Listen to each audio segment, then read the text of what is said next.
Yeah, welcome back from that short break, and you are still watching Women in Business with me, Mary Great Nachiganda. So we've been talking about imposter syndrome. By now, you already know what this is and how to identify it. So right now, we're going to dwell into the main course of the show, which is how it affects one in business. How does this self-doubt actually affect anyone? Yeah, well, I've noticed that when it comes to business, imposter syndrome makes you believe you're not qualified, and that means that you cancel gigs. For example, let me say you're someone who deals in speakers and what, like you deal in those equipment used on parties. And let me say I've been doing the gig for like a year. Then they call you to do a bigger gig for a minister. You're going to be like, there are so many people around town who would have done the same job. Like, why am I the one being given that job? And then you're going to find that you're going to say no to that job, and you decline like good offers. A deal that would have given you like 8 million per day, you would have declined it, and you're going back to your job of 1 million. So we end up losing very good opportunities. Then another thing I've noticed, it makes you overplan for your work. Like you overdo your work until it doesn't make sense. And trust me, it doesn't make sense. Have you ever seen a writer who writes but they go off track because they're trying to perfect what they're writing about? Or you're going to see someone is a speaker but they overplanned, overcalculated, like they watch too many videos. And then they're trying to remember everything and incorporate you're it seeing into John Maxwell, you're seeing Miles Monroe, you're seeing all these speakers within the same personality. It's like Museveni is speaking, it's like, you're not hearing the real person, and you're like, okay, what on earth is happening? It comes because you're trying to perfect. Just be yourself, for goodness sake. Yeah. Wow, I love the way you've said that. It makes you over prepare and go off track. I thought over preparing is good. So Wakila, how does imposter syndrome affect one in business? Do you know, it has really affected many people, and we've really lost many entrepreneurs because they fear, they have low capital, like they have little capital, and they lack their confidence to start up a business. So they end up staying at home, not doing anything. They fear to put the little they have. Yes, and also they fear to get mentorship, whereby you have a small shop, or you would want to start up a small shop, but then there is this person who imports from China, but you can't go and maybe ask for advice or something, or for help, because you're scared. So that's how bad imposter syndrome is to business owners. Wow, it even makes you not be able to seek help. Yeah. Right? Like you said, you're going to feel like, now this expert is going to think me the amateur. What am I doing? Yeah, the same way you told me. Was it yesterday? What did I say? You told me that you don't want someone to trash your idea. yeah. By the way, first imposter syndrome, if I need help. So, when I'm going to share an idea with someone, I first consult, like she said, I can consult like 4 friends. I'm like, if I talk like this, I even rehearse how I'm going to start. Now you get what I mean by going off track. You over prepare. I even rehearse. I'm like, okay, I'm going to reach there. I'm like, hi, sir. So this imposter syndrome. For the case of it's a serious saving, issue. do you know most people don't save because they have imposter syndrome? How? They have fear that maybe when I save, they'll eat my money. Mbaja kumpisao. Seriously.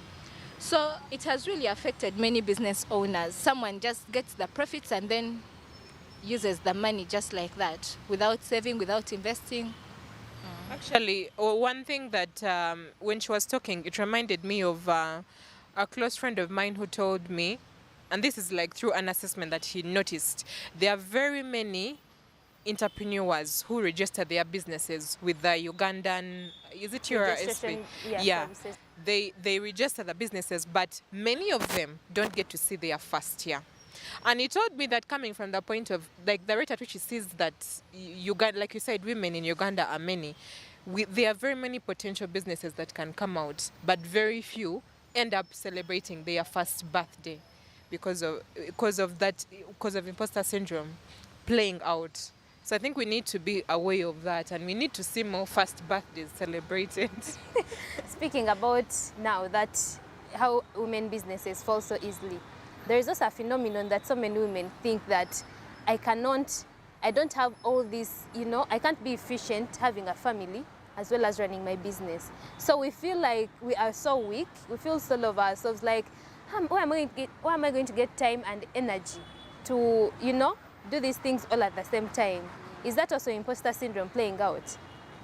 Yeah, yes, it could be in a certain sense. Like I said, it's very good to know exactly what the scenario is before we judge what is imposter syndrome. But yes, that is true. I was actually listening to an interview from she's a Ugandan artist, Isabel UG, and they were asking her, how is it that you managed to be, she's a lawyer, she's a musician, she's a mother, she's a wife. She's everything. She's everything. So they were asking her, how do you manage to do all these things at the same time? And she was saying, she was giving examples, and she was saying that just like I'm that person, we are the same person. Like, we have different things we do at the same time over and over again. So it's just all about creating the balance. So even when it comes to women in business, yes, be aware, I'm a mother. I have 2 businesses running. I have a husband to take care of. I have a baby of 6 months waiting for me at home. But how do you draw that balance? Because you're going to find a single woman.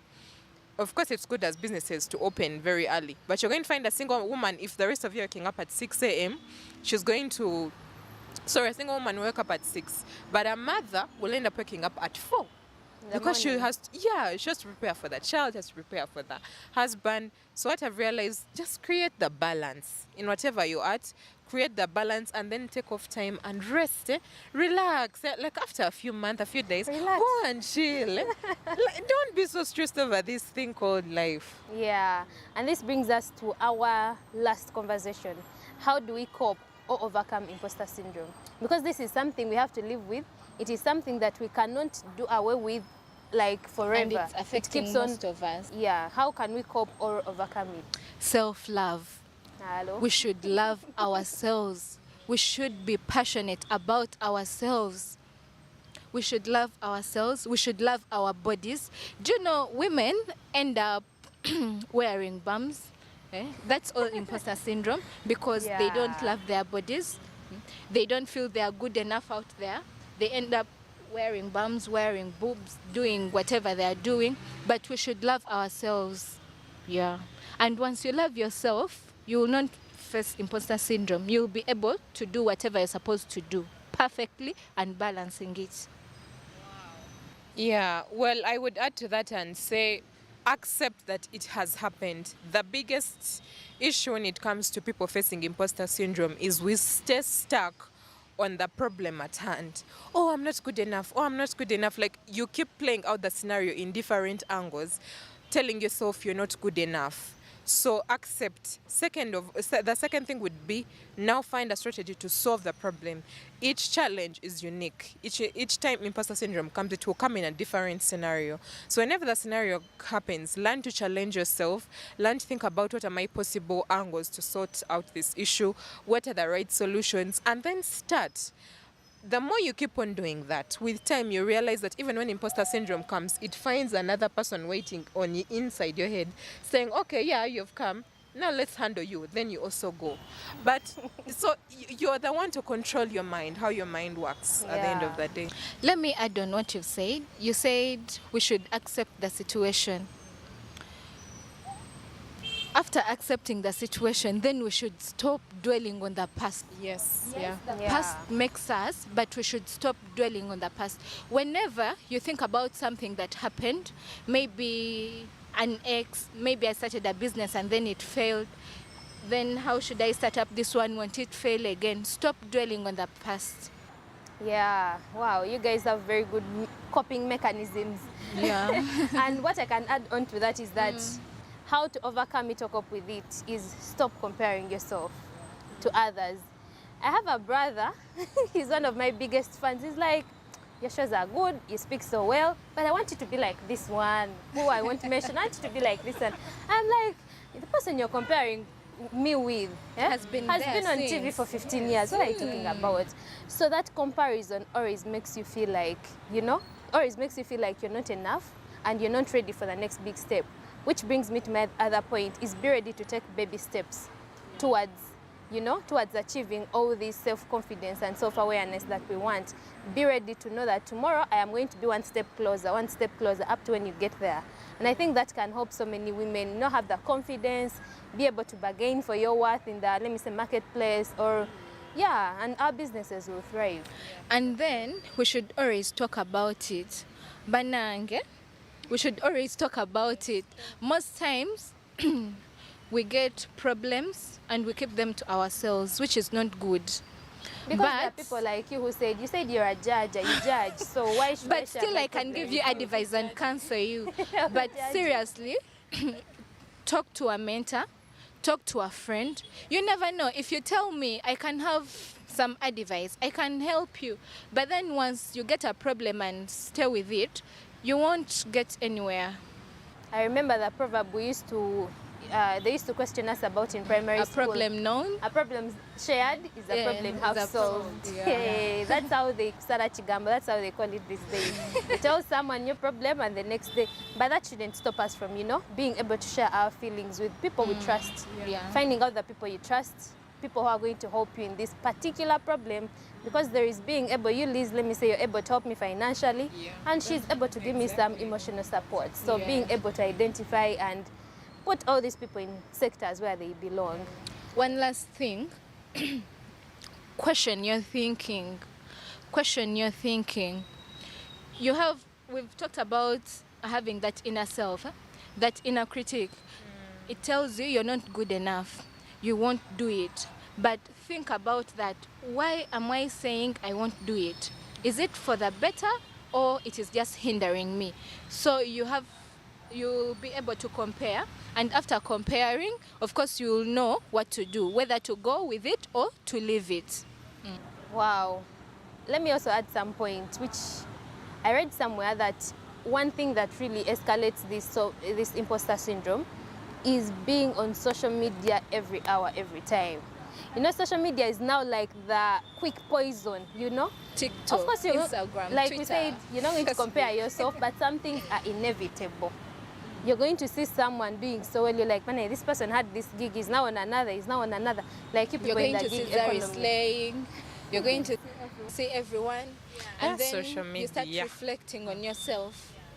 So we are advised to use social media moderately, or to use it for the right reasons.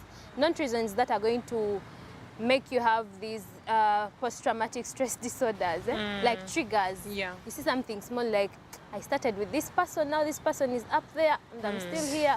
What's wrong with me? So You'll end moderate up killing use. yourself. Yeah. Sure. So this conversation is going well so far, and we are soon coming to the closure of imposter syndrome.